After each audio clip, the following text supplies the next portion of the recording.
In the last video, I used synchronize to control how threads enter a piece of code. That isn't the only way that a thread can affect how another thread runs. In this video, I'm going to talk about how threads can signal each other using binary and counting semaphores. Another technique for how threads can communicate with others is semaphores. And yes, that is named after the flags that boats used to communicate with each other. Essentially, semaphores allow one thread to tell one or more other threads, "Okay, you can go." In Java, any object can be used as a semaphore. Suppose we wanted one thread to wait until another thread emptied a queue. A semaphore has methods for wait and notify. When you call wait, you are blocked until some other thread calls notify. This code is one way that the queue class could be implemented. This method is called when the thread needs to wait, and this one by the other thread when the queue goes empty. Notice that I'm using the queue object itself as the semaphore, calling its wait and notify methods. Interestingly, Java requires that the code that calls wait and notify must be synchronized on the semaphore object. This seems a little counterintuitive because it seems like the thread that is waiting would be holding the lock, which would prevent the other thread from getting into the notify block. However, the wait method releases the lock before blocking the thread. Well, then why do we need to synchronize on it? Well, that's so that we can look at the state of the semaphore object without worrying about a race condition. We only release the lock once we're sure we're blocked. That ensures that no one else waits and notifies while we're getting into the block state. Interestingly, if a notify happens when no one is waiting, it just gets lost. Sometimes that's okay, but sometimes we need to remember that the notify happens and let the next thread that asks to wait go ahead. For example, if the wait was waiting for data and the signal was saying, "The data is ready," then if the signal came first, the data's there, and we'd like the next thread who waits for the data to get that existing data. So if we want to do that, we're going to have to code that part ourselves. And now, here's the weird thing.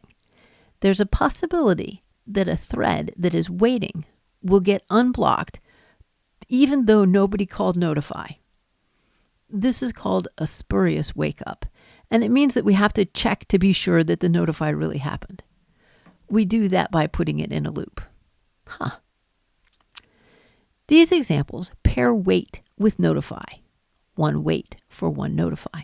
However, there's also an option to notify all, which would release all of the threads that are currently waiting for a semaphore. Those semaphores are binary semaphores because they only have two states. Java also gives us counting semaphores that let us control how many threads are allowed to do something. Each counting semaphore has a count when we create it. The acquire method decrements that count, but it makes you wait if that decrement would make the number go negative. The release method increments that count, and it will let one thread that is waiting in acquire to go if there is one. So, if we created a semaphore like this, that would mean that it could be acquired 4 times before anybody has to wait. If we start it with a count of 0, that means that someone would have to release it before anybody could acquire it. Here's a ping pong example that uses counting semaphores to make 2 threads alternate. Right now, I have the run methods of 2 threads contracted so that we can see the overall structure of the code. The ping pong class is a runnable class because it has a main method. That method has 2 semaphores, 2 threads, and an atomic integer. The main method's job is just to create those threads and let them go. An atomic integer is an integer that you can increment or decrement, and it guarantees that increment and decrement have no race conditions. And we're going to use that to count how many times we ping in Pong so that this doesn't run forever. Now, let's look at the code within those 2 threads. we are using two semaphores to make sure that each thread only does one thing when it gets to go. So each thread acquires the right to do the thing they want to do. Then they do the thing, and then they release the one that the other thread is going to require.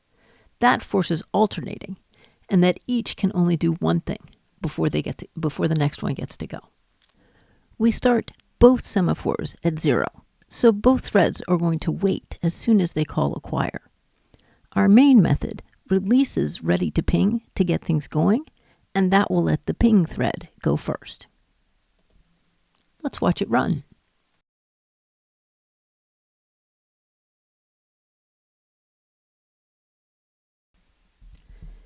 Counting semaphores are often used when more threads are involved and we don't want to lock everyone out.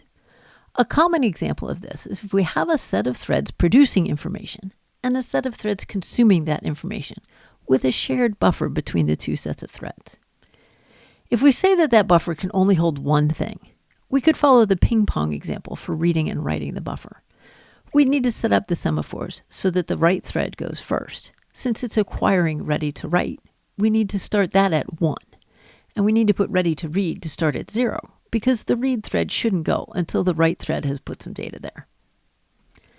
However, most producer-consumer problems have more than one consumer. That makes the code a little more complicated, but we've got this. I'm going to show you one class that has two internal classes, producer and consumer. They are threads, so they run independently. This program creates and starts one producer and two consumers. The idea is that the producer makes things faster than one consumer can use them, so we feed multiple consumers. We need a way for the producer to be able to give things to the consumers. And for that, I'm using a blocking queue that I've marked static, so there's only one for this entire class. We want the producer to put things into the queue and the consumers to take things out. Fortunately, Java's implementation of blocking queue is thread safe, so I don't have to worry about synchronizing access to it. The only synchronization that I have to worry about is making sure that the consumers wait for the data to be ready and that the producer doesn't overfill the queue. My producer puts the numbers from 1 to 20 into the queue and sleeps a random amount between each one. After it puts something into the queue, it releases the semaphore. Remember, that will increment the semaphore's count by 1, and if a thread is waiting on the semaphore, it'll be allowed to run. Because the queue is finite, the producer has to wait if the queue is full. I did that with a busy wait loop. It just sleeps for 1/10 of a second and then it checks again. The fact that there is only one producer has allowed me to ignore one thing. From here to here, there is a chance that somebody else has played with the queue. But since there's only one producer, no one could have added anything, so I'm sure that there's still room for what this producer is about to put into the queue. If there was more than one producer, I'd need to put all of this into a synchronize block to prevent the other consumers from refilling the queue. We're going to have to do something similar for the consumers in just a second. My consumer is a little more complicated because there are more than one of them. Let's look at it in pieces. The work that it needs to do is to take something out of the queue and print out what it got. In order to make sure that there's something to get out of the queue, it first has to acquire the semaphore. That will decrement the semaphore's count, and it'll make the consumer wait if that would make the count go negative. That controls the connection between the producer and the consumer. If these were going to run forever, I'd be finished. However, I want to show what happens if we try to make everything wind down nicely, because that will show how we have to share information between the consumers. The producer just puts 20 things into the queue, so the consumers can stop as soon as one of them gets the 20 out of the queue.